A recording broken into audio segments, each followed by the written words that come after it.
कर्मचारी व विद्यार्थी मित्रांनो, आज बाबासाहेबांची जयंती आहे. जयंती म्हणजे काय?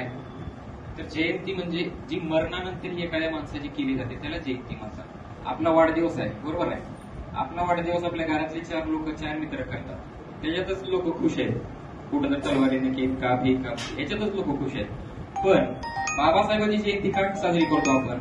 इतके कुबेर लोक झाले, इतके श्रीमंत लोक झाले त्या काळातले सुद्धा, पण त्यांची जयंती आपण साजरी करतो का? तुमचं नाव जर टिकवायचं असेल तर तुमचं कर्म पाहिजे, ही शिकवण आपण बाबासाहेबांकडून घेतली पाहिजे. अनेक महापुरुष आहेत, गौतम बुद्ध आहेत, आपले छत्रपती शिवाजी महाराज आहेत, महात्मा फुले आहेत. त्यांची जयंती साजरी का करतो ह्याचा आपण विचार केला पाहिजे. नुसतं पैसे कमवलं म्हणजे मोठा माणूस झाला, ही शिकवण अयोग्य आहे. पैसा तर लागतोच आपल्याला, आणि फक्त महत्वाचं काय आहे तर तुमचं कर्म. आता बाबासाहेबांबद्दल बोलायचं झालं तर बाबासाहेबांची जयंती ही काय आपण इथं साजरी करत नाही, तर ती अनेक देशामध्ये साजरी होते. बाबासाहेबांनी काय सांगितलं आपल्याला? शिका, संघटित व संघर्ष करा. आता आताच्या विद्यार्थिनीचं झालेलं भाषण पाहून मला आनंद झाला की बाबासाहेबांनी काय सांगितलं होतं. म्हणजे कशी मी प्रोग्रेस समाजाचा मेजर करण, तर स्त्रिया किती शिकल्यात आणि ती यांचे विचार ऐकून हे इथं स्त्रिया बघून मला खरंच वाटते की येणाऱ्या लवकरच आपण महासत्ता होऊ आणि बाबासाहेबांचे स्वप्न पूर्ण करू. बाबासाहेबांचं जर कष्ट जर म्हणलं तरी आपल्या सगळ्यांनाच माहित आहे. बाबासाहेबांनी कसं कष्ट केलं, त्यांना राहायला जागा नव्हती. आता मला सांगा तुम्ही, आज आपले विद्यार्थी मुंबई पुण्याला जाऊन शिकायचं म्हणलं की रडतात काय? पण बाबासाहेब त्या काळात लंडन, अमेरिका आणि जपान, जर्मनी इकडे जाऊन शिकून आले. त्यांना कोण सांगायला नव्हतं, कोण शिकवायला नव्हतं, काही इंटरनेट अवेलेबल नव्हतं. आणि सरळ आजकालचे लोक काय म्हणतात, काय रे शिकला का नाही? नाही, आमच्याकडे परिस्थिती नव्हती. परिस्थिती म्हणजे काय? तुम्हाला 2 डोळे आहेत, हात पाय तुमचे असतात, अजून वेगळी परिस्थिती काय आहे की आपण शिकलं पाहिजे, की बाबा हे अनुकरण केलं पाहिजे. पैसाच असेल तर मी यशस्वी होईल ही चुकीच आहे, आणि हे तुम्ही बाबासाहेबांकडून शिकला पाहिजे. बाबासाहेबांचं काम फक्त काही दलित समाजासाठी नाही, बाबासाहेबांचं काम स्त्रियांसाठी आहे, शेतकऱ्यांसाठी आहे, मजुरांसाठी आहे आणि देशांसाठी आहे. हे बाबासाहेबांनी काम केलेलं आहे. म्हणजे बघा, ज्यांना वर्गात बसायला परमिशन नव्हती त्यांनी ही इतकी मोठी क्रांती घडवलेली आहे. आणि आज आपल्याला मारोमार वर्गात नेलेला पोरवाला तरी पोरं शिकायच्या मानस्थितीत नाहीत. हा समाज कुठं चाललाय हे आपण आधी बघितलं पाहिजे. मान्य वाचून साजरी केली पाहिजे, नाचून केली पाहिजे पारंपरिकेच्यानुसार, मला सुद्धा वाटले. पण बाबासाहेबांनी जे सांगितलंय ते आपण विसरलं नाही पाहिजे.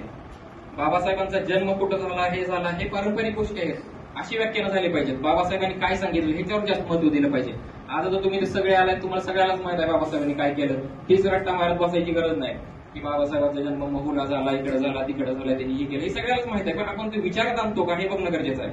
आणि अन्याय सहन करू नका. कितीही मोठा माणूस असू द्या, कितीही मोठा, म्हणजे तो पंतप्रधान जरी असला ना त्याला तुम्ही काहीच नाही का, तर आपल्याकडे बाबासाहेबांनी दिलेलं संविधान आहे. आणि त्या संविधानात तुम्हाला सांगितले तुम्हाला काय कोणाला गोळ्या घेऊन जायची गरज नाही. एखादा समजा पोलीस चुकीचा वागला, काय केलं, तुम्हाला गोळी घेऊन त्याला दगड मारायची गरज नाही. तुमच्याकडे हायकोर्टात जावा. ही बाबासाहेबांनी केलेला चेंज आहे आणि हा लेखणीच्या जोरावर केलेला आहे. बाबासाहेबांची जयंती म्हणजे आता मी मगाशी वाचत होतो कुठं हंगेरी नेटवर्क ऑफ जयभीम वगैरे, तिथे लोक आहेत, म्हणजे त्या देशातले लोक जे आहेत ना त्यांच्यावर आताच अन्याय अत्याचार होत होता.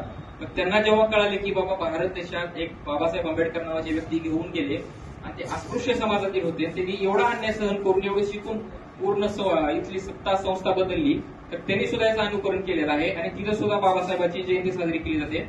आणि तिथं सुद्धा जो एक रंजला गांजलेला एक समाज आहे तो सुद्धा एक अन्यायाविरुद्ध उठाव करून आज स्वतंत्र होण्याच्या दिशेने वाटचाल करतो आहे. तुम्ही बघा, डेमोक्रेसी म्हणजे काय? लोकांनी लोकांसाठी केलेलं कार्य निवडून दिलेलं सरकार म्हणजे डेमोक्रेसी आहे.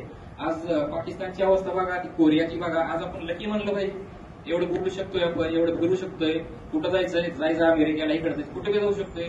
स्त्रिया आपल्याला एवढा अधिकार आहे. बाकीच्या देशातले आहे का लोकांना एवढा अधिकार आहे का? पाकिस्तानमध्ये तर गोळ्या म्हणलं तर पैसे नाही तर माणूस गप्प बसते का? जाते कोणी चोरी करते, कोणाला धमकी देते, कोणाला मारते, असं करते का? हे कशामुळे आपण करू शकतो?